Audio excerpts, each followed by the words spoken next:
Wrong Place, Wrong Crime, the film from Germany, 7-minute quick film, kind of has a twist at the end. But I want to make sure that they told me that this is a comedy first. We show a lot of German films. German films are usually the most unique films that we show.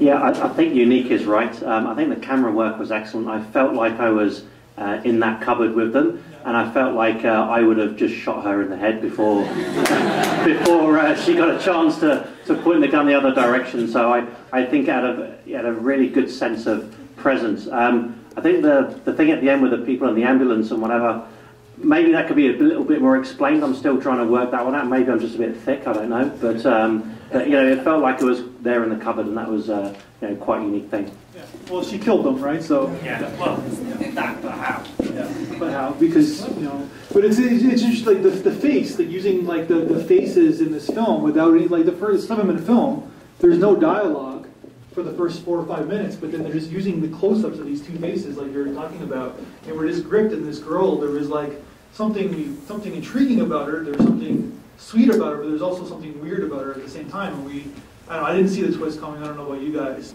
It's interesting that there's a movie where the villain actually becomes a sympathetic character. Because, you know, first of all, the poor guy loses his job to a Roomba. and he's got nothing. And then he's basically manipulated into killing himself by this woman who you think is the victim, and then she turns out to be the evil one. So it's an interesting twist from that perspective. Which makes it an intriguing film, yes, right? So yes, it does. It's all done in 7 minutes.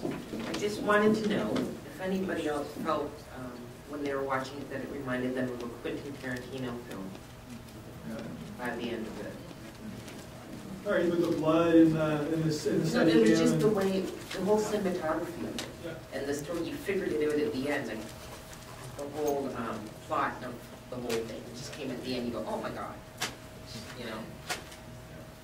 No, it's interesting for someone whom I like myself, who is like Generation X and who went to school, like being heavily influenced by Quentin Tarantino. I'm sure many people in my age group who make films there's so much Quentin because it was such a strong influence for us growing up. So I'm sure subconsciously the film it's in there, yeah.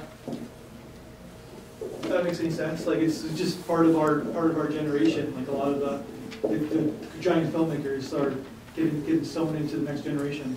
I was just thinking about how the girl killed the two medical people, and she's insane, but she's also so smart. The things she notices, like she noticed the ring, and she basically assessed the whole situation right away. She noticed the photograph, and he told her, "My wife cheated on me with my boss," and he was fired by that same boss.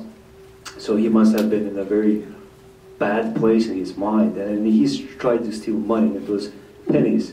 So he was really like on the verge of collapse, and she just sensed that, like a predator, and she just pushed it.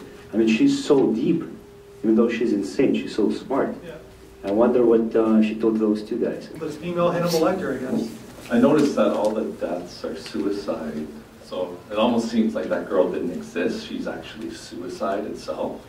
It's a hang-in, a heroin injection, and then a gun against the head. I don't think and she has no dialogue.